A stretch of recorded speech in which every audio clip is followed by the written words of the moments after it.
Olá, hoje eu recebo o executivo que preside o Google no Brasil, Fábio Coelho.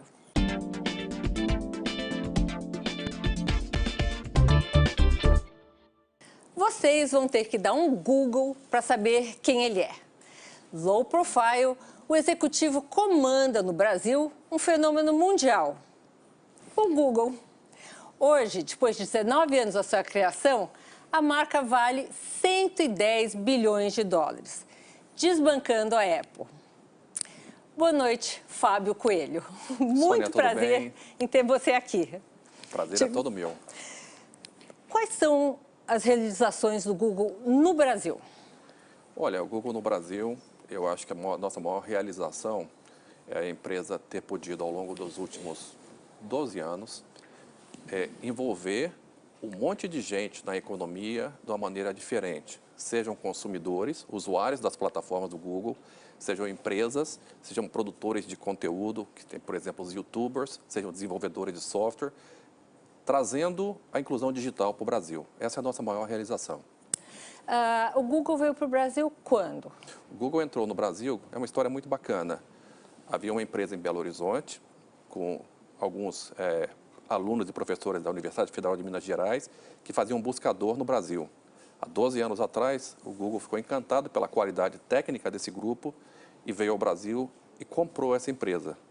E essa empresa, que se chamava Aquan, foi a semente da criação do Google Brasil, que hoje tem um escritório de engenharia em Belo Horizonte, que trabalha para o mundo inteiro, onde nós temos 160 engenheiros de várias nacionalidades. Tem uma central no Brasil que trabalha para o mundo inteiro? Tem. Em Belo Horizonte, nós temos um belíssimo centro de tecnologia, escritório de engenharia, e tem engenheiros de mais de 10 países diferentes que trabalham em Belo Horizonte. O Google nos Estados Unidos tem quantas pessoas? Qual a estrutura que eles têm lá? Olha, eu não sei exatamente quantas pessoas tem nos Estados Unidos, mas é uma estrutura bastante grande. Tem um escritório central ali no Vale do Silício, na região de Mountain View, no sul de São Francisco. E o Google, ao redor do mundo, tem mais de 60 mil pessoas que trabalham.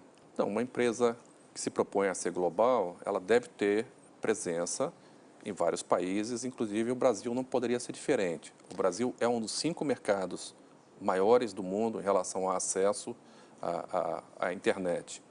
Com 5? Isso, nós estamos em 5º lugar? Em relação ao acesso à internet, é um dos 5 maiores mercados.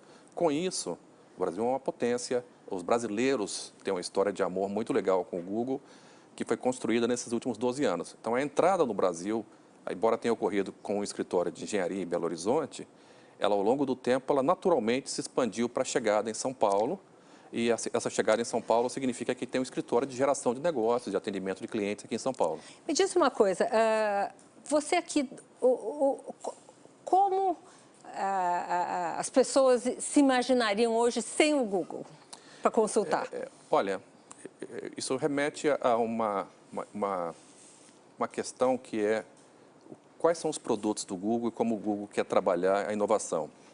Então, Sônia, o Google tenta trabalhar soluções que funcionam para todas as pessoas, construir produtos que são para todo mundo. Hoje a gente tem mais de 130 milhões de pessoas que estão conectadas no Brasil. O sistema operacional Android do Google... 130 milhões? Uma população de pouco de mais de 200 milhões? 207. E significa que ainda tem 70 por se conectar. E a gente acredita que a pessoa estar conectada é fundamental você ter acesso. E o Google, exatamente dentro desse espírito, ele cria experiências melhores quando nós todos temos acesso. O acesso, ele é acesso à educação, acesso ao comércio, acesso à informação, acesso ao entretenimento, acesso à cultura. Então, existem soluções para cada um desses grupos e o importante é que as pessoas possam ter acesso a essas soluções. Então, a gente acredita que o mundo pode existir sem o Google, mas o Google, ele torna as pessoas, ele democratiza o acesso à informação para todas as pessoas. Como é que vocês explicam que o Google é mais acessado que os outros procuradores, né? Os outros buscadores? Buscadores. Olha, tem a ver com algumas coisas. Primeiro, com um trabalho constante de você manter qualidade em relação ao que você busca. Segundo, com relação à confiança naquelas informações. E terceiro, essa experiência de você buscar conteúdo que está em linha com a missão do Google, que é uma missão muito ambiciosa. Quando o Google foi fundado, há muitos anos atrás, tinha como missão organizar toda a informação organizar, tornar acessível e disponível toda a informação existente no planeta. Isso há 20 anos atrás era uma visão enorme e a gente tem conseguido, a empresa tem conseguido materializar essa visão de uma maneira muito legal. Hoje praticamente você acorda com alguns fenômenos ajudaram isso. O fenômeno da mobilidade, que faz com que cada um de nós tenha um telefone celular inteligente e que nos dá acesso em qualquer lugar, a qualquer hora, praticamente quase todos os lugares onde tem conectividade. O segundo fenômeno foi a questão do cloud. O cloud computing permitiu que essas informações estivessem em vários lugares ao mesmo tempo e você pudesse acessar de qualquer lugar. Explica para o telespectador o que é o cloud computing. O cloud computing significa que as nossas informações não têm que estar guardadas dentro da máquina. Até 10 anos atrás, você gravava as coisas num computador, ou no disco duro, ou no disquete. E você queria usar em casa ou no telefone celular, você não tinha acesso àquela informação. O que a cloud faz, a informação estando na nuvem, né? Você simplesmente tem portais de acesso à nuvem. O telefone celular é um portal de acesso à nuvem, assim como um relógio inteligente, assim como um computador ou um tablet.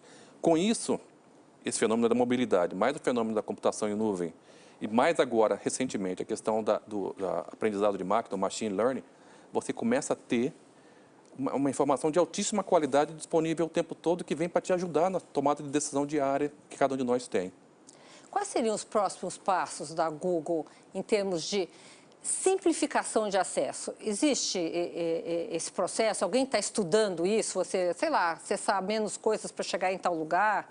Existe. O próximo passo, que tem a ver com a questão de uso de inteligência artificial e aprendizagem de máquina, tem a ver com você ir além da busca, mas você começar a entender o comportamento individualizado de cada pessoa e ajudar aquela pessoa na tomada de decisões diárias. Por exemplo, vou dar um exemplo cotidiano.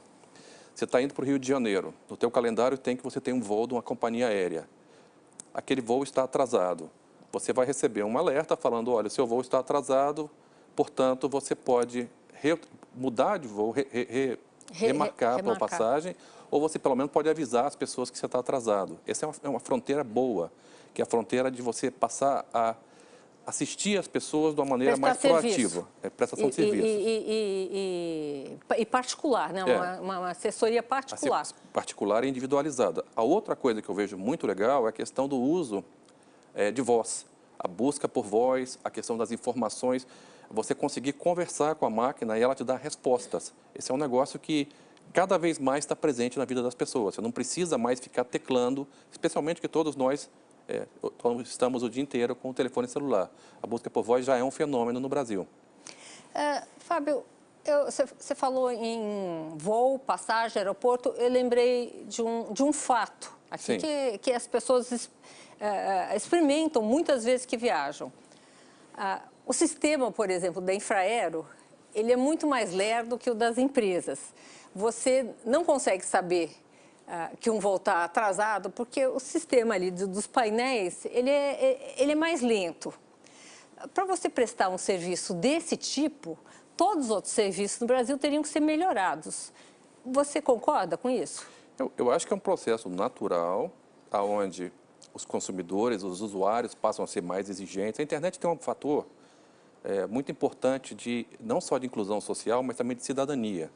Sônia, a internet nos permite nos expressar e comentar em tempo real sobre a nossa experiência em qualquer um serviço, qualquer um dos serviços que a gente usa no dia a dia, assim como qualquer um dos nossos governantes, qualquer um das nossas marcas, as pessoas podem se expressar em tempo real através da internet. Esse fator faz com que as expectativas sejam mais altas e que haja maior transparência no processo de transação e geração de todos os serviços. Isso é super válido. Agora, existe uma diferença nos países desenvolvidos? Vocês têm uns produtos mais avançados do que no Brasil, por esse sistema, sei lá, nossa infraestrutura, acesso a dados, enfim? Olha, curiosamente, não. Hoje a tecnologia, numa escala global, ela viaja, ela trafega muito rápido. O que a gente tem observado é que para países onde o acesso a planos de dados é muito caro, as redes de telefonia celular para dados não são tão robustas, como, por exemplo, no Brasil ou em países chamados emergentes, você pode ter soluções mais customizadas para aquela realidade, soluções, programas mais leves, para você rodar um vídeo, tem que ser uma maneira um pouco diferente, para que você possa ter aquele usuário tendo acesso a serviços de qualidade, mas sem necessariamente custar muito caro. Então, existem soluções customizadas para cá, isso sim. Fábio, queria conversar com você um pouquinho sobre governos e Google. Existe algum programa que vocês desenvolvem junto com os governos para acessibilidade melhor das pessoas a dados? Enfim, existe algum processo desse tipo? Olha, Sônia, tem muita coisa nesse momento e isso começou lá atrás com a presidenta Dilma Rousseff, com a presidenta Dilma. A gente continua com o governo atual fazendo um trabalho muito legal, cuja proposta é ajudar o Brasil. Há um entendimento que muitos dos serviços públicos podem ser melhorados, agilizados, se tornarem mais acessíveis ao cidadão, ou mesmo haver uma redução de custos quando esses serviços passam para a plataforma digital, para o telefone celular. Isso não é nenhuma novidade, as empresas privadas já fazem isso. Hoje, falando, por exemplo, de transações bancárias, grande parte, 70% das transações bancárias já ocorrem no telefone celular. Isso, para muita gente, você não precisa ir para uma agência, enfrentar uma fila. Várias transações, vários agendamentos de consultas. Aqui em São Paulo, no governo estadual, a gente fez um trabalho muito interessante, ajudando o pessoal do Poupa Tempo na questão de você reduzir filas, fazer agendamentos online usando inteligência artificial de uma startup aqui de São Paulo que é residente dentro do Google Campus. Ou seja, tem uma infinidade de áreas. Onde você coloca a mão em educação, a gente tem um trabalho muito forte com o governo federal e com os governos estaduais. Explica um pouquinho sobre educação. Educação Claro. é um tema super importante. O que vocês podem fazer? Educação, governo. Na verdade, nós Google. já estamos fazendo. Você disponibiliza gratuitamente para mais de 10 estados brasileiros o que a gente chama de Google Apps for Education, que é a suíte de produtos de educação. Então, o aluno tem um e-mail, o aluno tem um calendário, o aluno tem um endereço digital, ele pode usar todas as ferramentas do Google para que aquela escola possa estar conectada online. É um pedaço do trabalho. Tem um segundo pedaço do trabalho muito importante, Sônia, que tem a ver com geração de conteúdo. O Google e a Fundação Lema, nós fizemos um trabalho que a gente percebeu que os professores adoram gravar suas próprias aulas e colocar na internet, no YouTube. Então, a gente criou o YouTube Educação, que é gratuito e tem conteúdos de mais de 20 mil aulas diferentes colocadas online gratuitamente. O que nós fizemos com a Fundação Lema foi organizar esse conteúdo para ter curadoria, para garantir que o conteúdo que está lá é um conteúdo correto, didaticamente. Num caso específico como esse, que depois a gente amplia mais esse tema, como é que a Google é remunerada? Ela, nesse caso, não é remunerada. Nesse caso, o que a gente está buscando, e em linha com a filosofia da empresa, é que os nossos produtos sejam bastante completos e, com isso, você tenha gente que esteja lá buscando se informar ou estudar ou se educar. De alguma maneira, aquela pessoa que está lá, ela não vai apenas estudar, ela pode sair dali depois para ver um vídeo de algum conteúdo mais comercial, ou pode sair para entrar no buscador para tentar comprar alguma coisa, e aí a gente é remunerado por isso. Então, pelo buscador, vocês não são remunerados também, que é o que o pessoal mais usa o dia inteiro, né? Quem é que não... Somos sim, Sônia. Dependendo da categoria, os 3 ou 4 anúncios que aparecem em cima de uma determinada categoria, se clicar ali há uma remuneração. É assim que o Google se remunera. Tá. Os anúncios que estão no topo da página, e algumas vezes do lado da página, mas especialmente os do topo da página, esses anúncios são remunerados. O resto, dali para baixo, é conteúdo orgânico. Não tem a ver com remuneração e é um conteúdo que ele é criado pelas empresas. O Google, eu sei que você não pode falar em um faturamento específico, mas o faturamento do Google mundial, você pode Sim, o faturamento do Google mundial deve chegar em torno de 100 bilhões de dólares. Que foi o que a gente falou aqui no começo. Sim. E existe, como é que isso é organizado? Vamos dizer, é uma empresa de X com... O organograma do Google, como que funciona? Vamos lá, é uma empresa como qualquer empresa. O que acontece é que, hoje em dia, a Google está dentro da Alphabet, e a Alphabet é uma holding que tem não apenas o Google, mas uma série de empresas destinadas à inovação. Quais? Você podia Por exemplo, tem uma empresa de saúde chamada Verily, tem uma empresa de acesso, tem várias empresas que estão dentro da Alphabet que buscam resolver grandes problemas com soluções usando tecnologia. Por exemplo, né? o carro que anda sozinho, o self-driving car. Esse é um exemplo de um pedaço do Google que não necessariamente tem a ver com a estrutura tradicional que a gente conhece. Mas como é que entra o Google no self-driving car, que é o carro que você dirige sozinho? Como ele entra assim, que Em sentido? como é que ele entra? Em Google Maps? Você tem algumas coisas importantes que têm a ver com como a tecnologia vai evoluindo. Primeiro, você tem vários, são radares a laser, são LiDARs, são radares, sensores, e esses sensores eles vão detectando os objetos que estão em volta do carro. Segundo, isso tudo tem uma triangulação com satélite. Segundo, você tem realmente o Google Maps para te dizer aonde você está, de onde você vai, para onde você vai. E terceiro, além de tudo, você detecta sinais, você tem uma câmera apontando para frente que mostra, por exemplo, um sinal de trânsito. Então, funciona. Isso é tudo tecnologia Google? Tudo tecnologia proprietária do Google. É. E isso funciona e você pode, não apenas o Google tem isso, já também há pilotos de algumas montadoras que estão trazendo seus protótipos para testes. Vocês vão lançar, eu acho que é um pool Waze, do Waze, não é? Sim, Carpool, uma coisa assim. Explica um pouquinho o que é isso. Tá bom, o Waze é uma solução super interessante, que é uma plataforma colaborativa, onde através de dados que são gerados por todos os Wazers, todas as pessoas dando informação, você entende o deslocamento daquele conjunto de veículos e consegue dizer quais são os melhores caminhos para todo mundo. O Waze foi criado em Israel, o Google adquiriu essa companhia faz alguns anos e a plataforma só vem crescendo porque as pessoas veem valor naquilo. O que o modelo de carpool pode fazer? Ele pode ajudar a reduzir o trânsito nas grandes cidades. No momento em que você se cadastra para estar aberto, para ter uma experiência de receber uma pessoa no seu carro e algum cidadão... Mas isso é no próprio carro, não é um carro... No seu próprio carro. Basta você ser um Wazer e algum cidadão está disposto a pegar uma carona naquele horário, entre aquele ponto A e ponto B, esse casamento entre quem está oferecendo o serviço e quem está buscando o serviço faz com que você consiga... algumas pessoas deixar o carro em casa, algumas pessoas dirigir menos e até conhecer gente. Já existe isso em algum lugar do mundo? Já existe e a gente deve estar trazendo para o Brasil muito em breve, esse ano ainda. Esse ano ainda? Nossa, é muito interessante. O Uber que não te ouça. Não, são modelos diferentes. O Uber é um modelo, você quer ter mais privacidade, assim como os táxis, você consegue, um serviço que você pode usar, mas o Waze vem como mais uma alternativa para a gente reduzir a quantidade de veículos que rodam nas cidades. Eu acho que todo mundo ganha com isso. Vocês lançaram um outro serviço também, que eu acho que para concorrer com o WhatsApp, né, que é o Allo. Sim. Explica um pouquinho sobre isso. O Allo é uma plataforma de mensageria. Allo, não é Alô? Depende da pronúncia, né?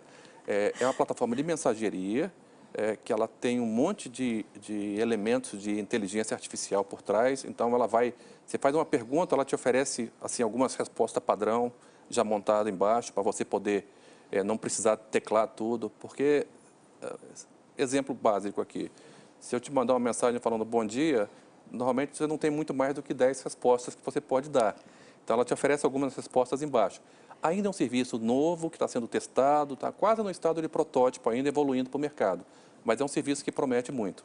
E quando é que isso daqui vai estar disponível? Já está disponível. Já está disponível? Já está disponível. No Brasil também? No Brasil também. Tá. É só baixar o aplicativo e poder usar. Você usa o WhatsApp ou o Allo? Eu uso os dois. O WhatsApp é uma grande plataforma e o WhatsApp tem muita gente ali dentro que faz com que eu me mantenha conectado. É importante, torna a vida das pessoas mais fácil. Eu acho que... Quando é que começou esse sistema e onde? Qual deles? O Allo. O Allo é um produto que nasceu dentro do Google nos Estados Unidos e tem menos de um ano. E ele está chegando ao mercado, realmente. No Brasil, ele já está o quê? Quanto tempo? Tem uns meses que ele está aqui. Está chegando ainda. A gente está... Agora, me dá um motivo de alguém trocar o WhatsApp para o Allo. Não tem necessariamente um motivo para você trocar. O que funciona para esses produtos... e não significa que você ter um, você não precisa ter o outro, né? Você pode ter mais de um serviço desse. Seja por redundância, seja porque você quer ter um relacionamento mais individualizado. Porque essas ferramentas de mensageria, todas elas são bastante intrusivas na nossa vida. Então, talvez você chega um momento tal que você quer ter uma plataforma que você fale com menos gente. Ou talvez seja um momento que você queira utilizar daqueles elementos de inteligência artificial para te ajudar a ter uma experiência melhor. Isso não significa que o WhatsApp não seja um grande produto, é um bom produto, sim. Bom, vamos já continuar com esse assunto. Vamos conferir agora a dica de hoje do nosso consultor empresarial, Luiz Marins. Qual é o seu recado, Marins? Sônia, as empresas estão com um enorme problema, é como liderar e trabalhar com as novas gerações. Antes, cada geração demorava 25 anos para ser mudada, porque era quando uma pessoa nascia e depois tinha filhos, né, as mulheres. Então, agora não. As gerações mudam a cada 5 anos, segundo o MIT. Então, a gente tem que trabalhar com as novas gerações de uma maneira proativa. Nós não podemos ficar brigando com as novas gerações. Você veja, teve o Baby Boomers, depois a X, depois a Y, depois a Z. Agora nós estamos com a Alfa de novo e a gente tem que trabalhar com as novas gerações que são ótimas, desde que você dê liberdade e faça com que essas gerações trabalhem em rede, trabalhem conjuntamente, porque daí uma vai ensinar para a outra aquilo que falta na outra e que ela tem sobrando. Pense nisso. Sucesso. É com você, Sônia. Maria, você tem razão. Geração nova a cada 5 anos pode ser uma vantagem ou um problema. Eu vou conversar sobre isso já com o Fábio Coelho, nosso entrevistado. Até daqui a pouco.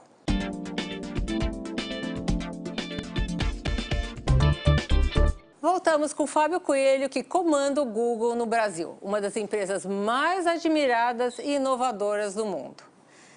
Fábio, nosso consultor Luiz Marins acabou de falar sobre gerações, troca de gerações a cada 5 anos. Você sente isso na Google? Como é que funciona o turnover na Google em relação às gerações?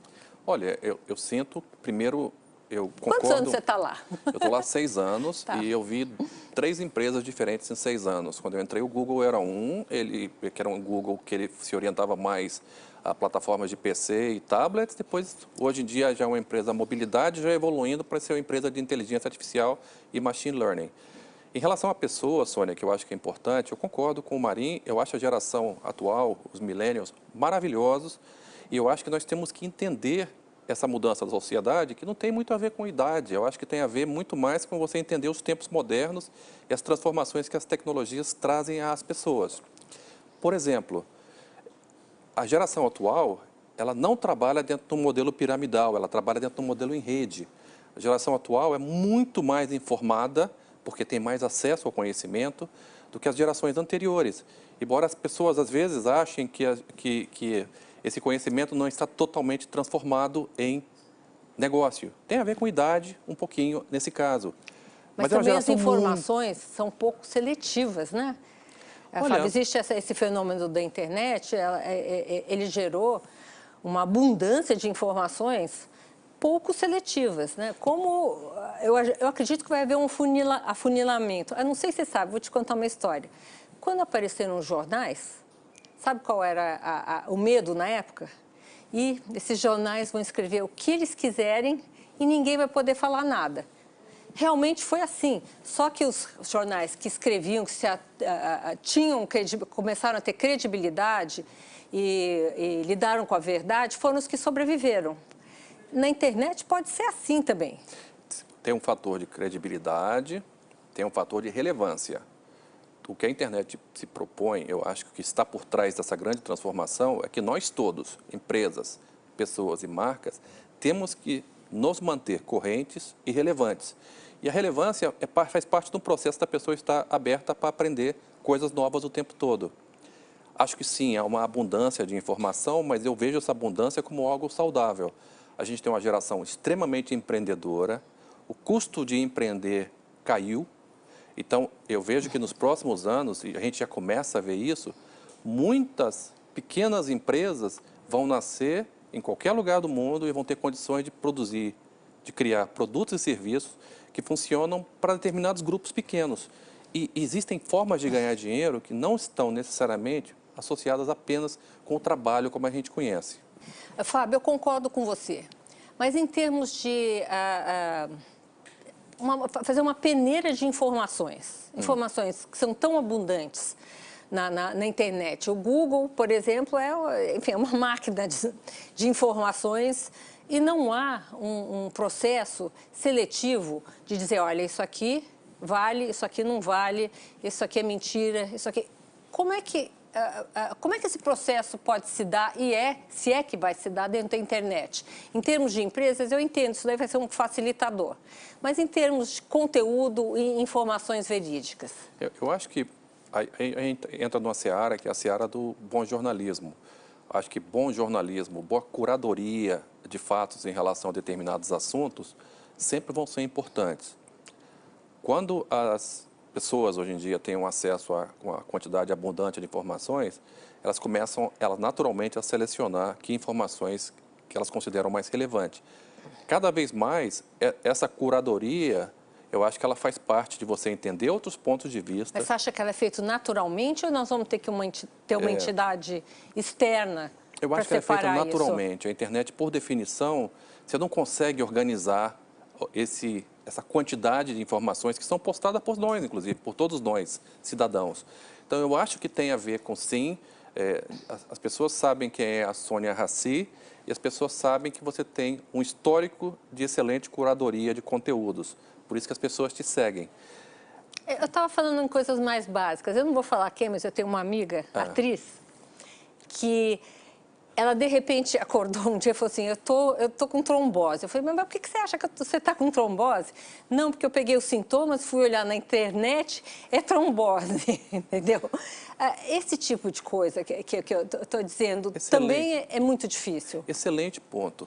Sônia, a gente fez uma parceria com o Hospital Albert Einstein aqui de São Paulo, onde o Hospital Albert Einstein ele fez a curadoria para entender mais de 480 tipos de doenças e sintomas para que os conteúdos que estivessem no topo da página do Google fossem conteúdos com a chancela do Hospital Israelita Albert Einstein, onde eles dizem isso pode ser uma doença grave, isso você deve consultar um médico, não faça a automedicação.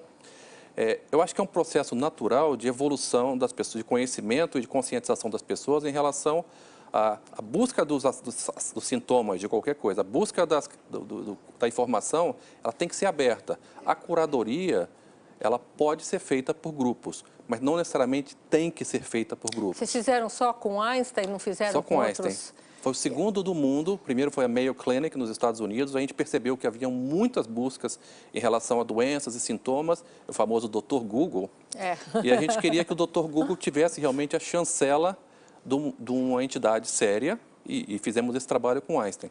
Existe parcerias desse tipo em outras áreas? Existe com a Fundação Lehman para o Educação, Google Educação, né?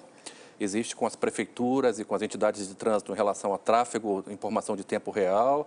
Dependendo da cidade brasileira, nós sabemos exatamente, a sociedade, sabe exatamente onde está cada ônibus da cidade. Ou seja, a tecnologia ela pode ser usada para gerar informação abundante que ajuda a melhorar a qualidade de vida das pessoas.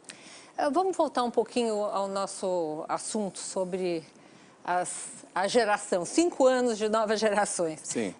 Você que contrata as pessoas que trabalham Eu participo do processo de contratação das pessoas do Google, sim. E como é que é isso? Você há uma triagem? Conta aqui, só aqui para nós, o que você leva muito em consideração? Eu vou falar pelo Google. O Google faz 6 anos consecutivos que é eleita a melhor empresa para se trabalhar no Brasil. Exatamente. Isso, ao mesmo tempo que é um orgulho, é uma tremenda responsabilidade que a gente encara como uma empresa que está ajudando a gente a inspirar outras empresas para que nós tenhamos uma relação de trabalho mais sadia, onde é mais baseada na confiança, na generosidade. E a gente busca nas pessoas 4 elementos. A gente busca que as pessoas tenham conhecimento específico do trabalho, quando as pessoas têm mais experiência, que as pessoas tenham uma boa formação acadêmica, que as pessoas tenham bons traços de liderança, que saibam trabalhar em equipe, que funcionem bem, e que as pessoas tenham uma vontade saudável de mudar o mundo. Que a gente chama isso de Googliness. Você tem que ter características que são importantes para você participar da empresa. Como é que você avalia a vontade de alguém mudar o mundo? Pelo histórico, pelas ideias, pelas conversas, pelos propósitos de vida, pelas experiências passadas. Agora, essa pessoa que tem vontade de mudar o mundo, ela fica muito tempo no Google ou ela já parte para novas experiências, novos desafios? Fica porque a gente oferece uma cultura que ela é baseada em performance e propósito. Então, as pessoas se engajam por propósito. As pessoas entendem que trabalhando ali, elas não apenas ajudam empresas, mas elas têm acesso a uma série de programas de engajamento social, de engajamento com parceiros nossos que fazem com que elas possam ter significado além do trabalho. Vocês fazem avaliações periódicas dessas pessoas? Como é Sim. que isso se dá? Dependendo da área, as avaliações ocorrem a cada 6 meses e também as pessoas entendem, esse é um sistema de remuneração, de avaliação aberto e a cada 6 meses as pessoas sabem como elas estão dentro da companhia. Engraçado. Eu li uma pesquisa, a Ipsos, que diz ali que a Google é a empresa mais influente entre os brasileiros. É o Google que é influente ou é a marca, é a coisa que você procura? Como é que você separa esse tipo de coisa? Olha, a definição de influência pode ter a ver com uma boa reputação de uma marca que está sempre colocando o usuário em primeiro lugar. Pode ter a ver com uma empresa que é vista como um excelente lugar para se trabalhar e a gente se esforça muito, Sônia, para manter essa empresa nessa condição. Ou pode ser vista como uma empresa que cria produtos que estão na vida de todos os brasileiros todos os dias. Então, você sai de casa, você usa, antes de sair de casa, você já usou o e-mail do Google, você já deu uma olhadinha num vídeo no YouTube, você já consultou um bom portal de internet, você já viu o tempo... Já fiquei louca, Você já está o tempo todo informada. Eu diria que você está informada. Fiquei com essa abundância de informação. Mas você escolhe o que você quer. Você pode até não chegar um dia e falar, não quero me conectar hoje. É opção de cada um, mas se você quiser se conectar... Eu, como jornalista, não tenho essa opção, ainda mais nessa época de turbulência política aqui no Brasil. Mas tem gente que gosta de passar fim de semana sem se conectar, tem gente que gosta de fazer detox de tecnologia nas férias. Para mim, eu tento usar com moderação, mas ao mesmo tempo entendo que é uma excelente ferramenta para a gente se manter informado, educado, atualizado e tomar boas decisões no dia a dia. Fábio, qual o futuro da internet? Vai vir alguma outra coisa depois da internet para a gente usar, sei lá o quê? Enfim, a internet já foi uma surpresa gigante no mundo. Ninguém imaginava um sistema desse fosse ser criado, né? Olha, Sônia, eu acho que a internet, quem disser que sabe sobre o futuro da internet está chutando. Mas a realidade é que a gente tem alguns conceitos que a gente vê por aí, como a questão da inteligência artificial, que vai tornar os processos repetitivos mais prováveis e possíveis de serem feitos por máquina. Não vou precisar mais da internet com Você isso, precisa talvez? de uma internet com maior redundância e que ela não caia tanto.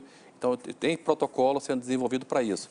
Mas eu acho que, sim, tem várias tendências que vêm por aí, todas elas no sentido de criar uma sociedade onde as pessoas, talvez, elas tenham mais acesso a mais conteúdos.